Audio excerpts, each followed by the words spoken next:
경향신문 기사가 하나 나왔어요. 먼저 기사 한번 읽어볼까요? 네, 이재명 후보가 어제 페이스북에 문재인 대통령에 대해서 감사와 마음의 빚이라는 심경을 밝혔습니다. 구체적으로 보면 제게 정치적으로 가장 아픈 부분은 노무현, 문재인 대통령님을 사랑하는 분들의 마음을 온전히 안지 못한 것이다. 2017년 대선 경선 지지율에 취해 살짝 마음이 흔들렸다. 과도하게 당시 문재인 후보님을 비판했다. 두고두고 마음의 빚이었다고 했습니다. 특히 5월 노무현 대통령님 13주기에 문재인 대통령님과 손잡고 대한민국 20대 대통령으로 인사드리고 싶다는 마음을 적었습니다. 나는 이게 참 진심에서 우러나는 얘기가 아닐까라고 생각을 합니다. 그리고 저 이제 빛과 소금에 대해서는 이제 저도 전문 아니겠습니까? 네. 사실 저도 빛과 소금. 발음이 중요해. 네. 빛과 빛. 소금. 네, 아무튼 둘 다 그만 좀 하셨으면 싶죠. 예, 송 작가님한테 그만 좀 왔으면 싶은 것들 두 개입니다. 근데 이제 저도 사실은 개인적으로 문재인 대통령님한테 또 마음의 빚이 있거든요. 이런 마음을 굉장히 어떤 빚이 아니 뭐 이제 그 지난 대선 전에 있었던 뭐 여러 가지 예, 깊이 하려고 하지 마시고. 깊이 하려고 하지 마. 네. 근데 그 개인적인 빚을 안고 있으면서 우리 문재인 대통령 그 정부의 탄생과 그리고 성공에 대해서 끊임없이 뒤에서 후원하고 있지만 늘 언제나 마음의 빚은 남아요. 저도 언젠가 기회가 된다고 하면 기억은 못 하시겠지만 그거 꼭 붙들고 어리석었던 제 착각에 대해서 한번 사과를 드리고 싶은 마음이 있습니다. 손을 붙들 기회가 생길까요? 생겨야지. 왜냐면 우리 목표가 네. 문재인 대통령님 퇴임하시면 저희 패널로 이국장 자리에 맞다. 꿈처럼. 스카우트 하는 게 또 우리 방송의 꿈 아니겠습니까? 저는 문 대통령하고 한번 악수를 해봤기 때문에 네. 어. 유일하게 악수해본 사람 아닙니까? 좋겠다. 아이, 졌다. 내가 그때 그 천막에 단식하실 때 악수할 기회가 있었거든. 근데 그때 차마 손을 못 내밀었던 물론 게 저는 마음이 이제 아프네. 국회의원 시절에 저하고 악수를 누군지도 모르고 악수했을 때지만 어쨌든 참. 아무튼 오래됐네요. 네. 이런 행보는 지금 이 시즌에 굉장히 적절한 사과라고 생각합니다. 나는 이게 그 지난번 대선 후보 경선 때 일을 사실은 까맣게 잊고 있었어요. 저도 잊고 있었어요. 야, 근데 네. 그때 굉장히 이재명 후보한테 마음 상했던 분들이 꽤 많았던 것 같습니다. 저는 잘 몰랐는데 아니, 그때 저는 지나왔거든요. 듣고 이제 그때 들을 때는 좀 껄끄러웠지만 뭐 경쟁 구도 안에서는 안희정도 저러고 이재명 후보도 저러고 한때 박원순 후보도 그 당시에 약간 그런 식으로 태도를 했다가 이제 사퇴하고 그만뒀거든요. 그러니까 그때 이제 경쟁 구도에서는 그렇게 얘기할 수도 있었겠다라고 생각을 했는데 이게 결국은 마음의 빚이 됐다는 거죠. 그렇죠. 사실 그때 좀 심하셨지. 사실. 저도 그때 저도 좀 화가 났었어요. 네, 화가 났거든요. 예. 그래서 저는 이제 이 부분에 대한 거를 이 시점에서 사과할 줄은 몰랐어요. 훨씬 선거 전 이전에 했거나. 근데 그 전에도 뭐 했었어요. 방송에 나와서 여러 번 했었어요. 내가 그때 너무 오버했다. 너무 많이 나갔다. 그때 욕심나서 그랬다라고 얘기하셨죠. 뭐라고 마라톤에 비유하시면서 자기가 그 페이스메이커인데 자기가 본 선수인 줄 알고 금메달 달라고 1등 하려고 오버했다고 오버페이스 했다고. 그거 잘하는 애들이 지금 안철수랑 윤석열 아니야. 페이스메이커들이 지금 완주하고 있는 애들이 걔들이야 지금. 근데 아무튼 이러한 행보가 지지율 변화에 분명히 어떤 역할을 미칠 것 같아요. 최근 조사에 의하면 대통령 지지율은 43%. 이재명 후보 지지율 38%, 민주당 지지율은 30% 초반이거든요. 이게 왜 안 되냐고, 왜 대통령만큼을 더 못하느냐는 거지. 네, 그런 차이를 분석한 저기를 들어보면, 문 대통령 지지율 안에는 약 5%에서 10%가량의 중도층의 지지가 더 섞여 있다는 거예요. 더 업해져 있다는 거지. 그건 그만큼 그동안 해왔던 실적을 통해 가지고 그리고 해왔던 행정을 통해 가지고 지난 5년 동안 능력을 검증한 거예요. 거기에 대한 신뢰가 받아져 있는 거거든요. 그래서 사실 그 지지율만 받는다고 치면 뭐 그냥 당연히 당선이 되는 거는 오늘 대통령 49%. 또 올랐어. 임기 막판에 이렇게 올라가는 지지율이 나오는 말도 안 돼, 대통령은 진짜. 거의 뭐 세계 역사상 정치 역사상 없는 건데. 아니 근데 온 와. 언론이 나서서 온 사법부가 나서서 이렇게 문재인 대통령을 잡아먹지 못해서 안달인 그 지난 5년간 그랬잖아요. 그 와중에도 지금 49%가 나온다는 건 만약에 정상적인 언론을 가지고 정상적인 검찰과 사법부를 가진 나라였으면 80%란 얘기예요. 그 점이 시사하는 바가 난 문희정 아나운서하고 마찬가지라고 보는 게 우리 자랑도 안 해요. 우리 정부는. 그러니까 어디 순방을 해서 성과를 와도 자랑도 안 하고 그냥 사실만 어. 말하잖아요. 사실만 말하는데 언론들이 자화자찬한다 그래. 그리고 그것도 거의 안 나. 정말 우리 아니었으면 우리 대통령 올해 작년에 해외 나갔다 온 거 아무도 모를 애청자들이 많아. 성과 뭐 냈는지 모르는 사람들 진짜 많지. 여기서 우리가 숟가락을 이렇게 조심스럽게 얹네요. 네. 우리 아니었으면 그렇지. 송작가 집이 진짜 아니었으면 우리 아니었으면 맞아요. 진짜. 미국 가서 얻어온 성과, 유럽 가서 G7 가서 얻어온 성과, 호주 가서 얻어온 성과, 이번에 중동 가서 중동. 얻어온 성과 아무도 몰라. 네. 우리가 예언하고 우리가 나중에 검증해 드렸잖아. 대선 기간이니까 요거 한번 설명해드리면 여론조사 전문기관 데이터 리서치에 따르면 쿠키뉴스 의뢰를 받아가지고 대통령 국정 수행 지지율을 조사한 결과입니다. 21일 발표를 했는데 48.5%가 잘하고 있다. 그러니까 아주 잘하면 27, 다소 잘하면 21.5 이렇게 해서 직전 조사의 44.1%보다 4.4%포인트 상승했습니다. 그래서 이 얘기는 뭐냐면요. 아무리 안 알리고 이제 파묻어놔도 49%의 국민들은 대통령이 무엇을 했고 이 정부가 어떻게 해왔는지를 알고 있다는 거야.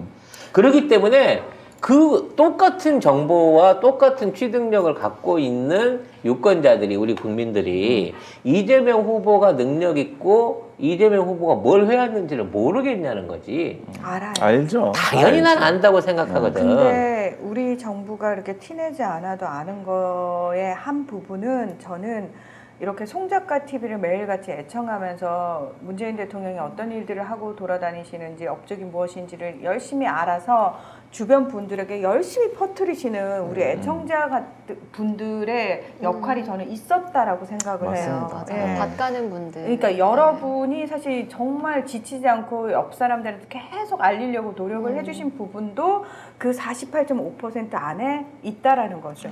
사실 이 발언에 대해서 이제 어저께 우리가 잠깐 언급했습니다만, 수박 중에 수박, 네. 정운영 전 그 국무총리 비서의 이 발언을 놓고 이게 역풍이다라고 이제 언론이 그 말을 받아서 막 쓰고 있지 않습니까? 뭔 욕풍 그 사람 뭔데? 그러니까.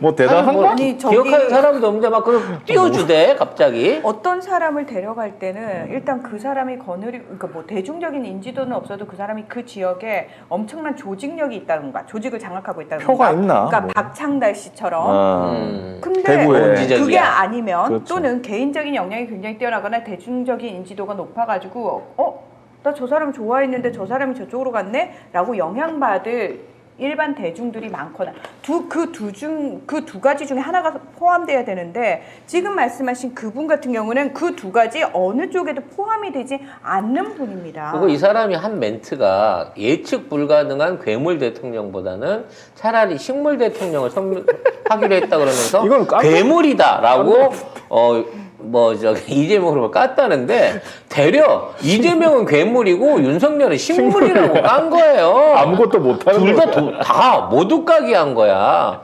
근데 그 사람 왔다고 같이 손잡고 사진 찍잖아. 너 식물인 게 좋구나.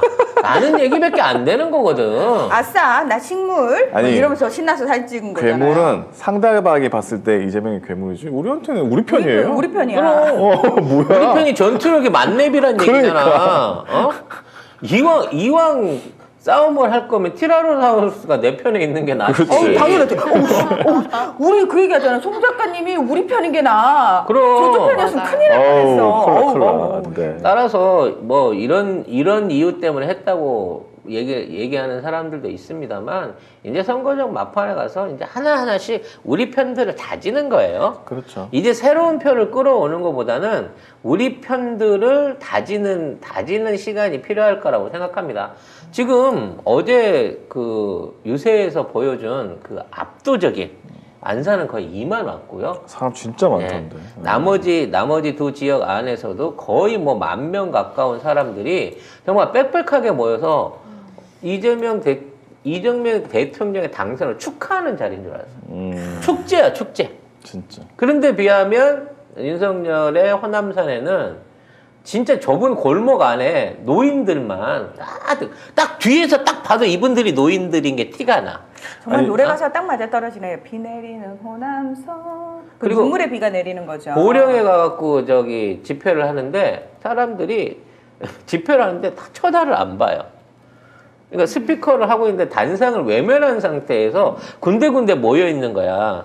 누가 봐도 동원인 티가 나는 거지. 돈 언제 준대야? 그러니까. 이러고 앉아있는 게. 끝나야 주는겨? 도시락은 없어? 오늘 확실히 돈 주는 거 맞지? 날씨 추운데 한 5,000원 더 달라 그러지? 뭐 이런 얘기하고 있는 딱 그런 분위기거든요. 심지어 이준석 대표는 뭐 흑산도 갔거든요. 진짜? 흑산도 가기 전에 흑산도에 뭐 유세 차량이 들어간 적이 있나요? 했는데 알고 보니까 옛날에 문재인 대통령 차가 이미 들어갔었어요. 그리고 흑산도 주민들이 국민의힘은 흑산 산업을 더 이상 기만하지 말라라고 이런 플래카드를 걸어가지고 플래카드를 걸고 환영을 했죠. 환영을 네. 아우 환영 세게 해주셨네. 그럼에도 불구하고 우리 축하를 언론들은 윤석열 구름인파라고 네. 헤드라인을 써내고 있다는 거죠. 어머 우리 눈엔 보이지 않는 구름? 아니 왜냐면 여기 구름이 있거든요 위에. 그 사진에 보면은 이준석 사진에도 구름이 위에 야, 있어요. 정말 이국장 다운 해석이 아니었나. 유학파나 할 수 있는 정말 학구적인 해석이 아니었나 생각이 드네요. 이 국장이 학구파는 아니야. 네. 공부 싫어하고요. 네, 네. 공부 별로 그렇게 해. 원래 그 사회생활 하는 데는 공부가 크게 도움이 안 되는 것 같아요. 자, 네? 그건 뭔 말이죠? 갑자기 왜? 아니, 여기 그런 근데 생각이 여기- 문득 들어. 여기 이준석 여기 구름인파 구름. 예, 구름만 함께 해주고 있네요. 포토 아닌데, 라보 아닌데 저거? 네, 라보 따로 아닙니다. 빌렸나 보네요. 저 뭐 신고 당하고 그러니까. 아니 근데 왜 저기- 당대표 차량을 저런 걸 해주죠? 근데 저는 저기 윤석열이나 당 캠프의 어떤 허락을 받고 지금 저분이 저러고 다니는지 궁금해서요. 아니 이 시기 때 국민의당 당 대표면 서울 국민의힘. 인천 국민의힘 당 대표 뭔 당 대표인지 잘 모르겠어요. 대표는 맞는지 모르겠네. 대표는 맞는지 모르겠어요. 아무튼 그 당 대표씩이나 되는 사람이 다니면 인적으로 유세를 많이 끌어모을 수 있는 서울, 인천이나 대구, 부산 같은 대도시를 당겨야 되는 거 아니에요? 2주를 앞두고 흑산도를 왜 왜 갑니까? 가신 거예요? 흑산도 표 네가 다 갖고 가도 그 몇천 표 된다고? 거기다가 흑산도 저 전라도 주민들인데 이 듣보잡이 내가 갑자기 당대표라고 내려와갖고 표 하나 주십시오 그러면 어이구 만나서 반갑네 그러고 그러다가 여기까지 온 성의가 있으니까 내가 그동안 70평생 안 찍던 국민의당 한번 국민의힘 한번 찍어보겠네 그러겠냐고. 잠깐만, 송 작가님 지금 국민의당에서 뭐 받은 거 아니야? 자꾸 국민의당을 이거 언급하시는 게 지금 이거 정말 조금 냄새가 나. 왠지 모르게 국민의당이 국민의힘을 곧 이길 것 같은 생각이 들어서. 아, 그래서 그쪽 편에 지금. 완전히 저건 네. 이제 지역 연고도 있고 하니까. 아. 지역 연구가 네. 있어요? 어? 흑산도에? 아니. 네. 우리 이제 상계동. 앞으로 상계동. 상계동이 정치 종교의 메카가 되지 않겠습니까? 네. 네. 정치는 안철수, 종교는 이준석 해가지고. 종교? 네. 신천지가 이제 거기에 많이 암약을 하고 계시기 때문에. 암약. 앞으로 이제 상계동을 중심으로 한 또 새로운 정치 세력이 생긴다. 네. 라는 또 기대감을 가지고, 저기 해야죠. 어쨌든 흑산도 주민들께서 이준석 대표가 온다고 이제 이렇게 환영 플랜카드를 기만하지 말라고 이렇게 써주셔가지고 뭐 딴 사람이 왔으면 이런 거 안 했을 텐데 이준석이 온다니까 또 이렇게 성의를 보여주셨어요. 그러니까 몰래 와서 기념사진 찍고 가려고 그랬는데 이미 틀린 거지. 네. 네. 소문났네. 요란해졌어요.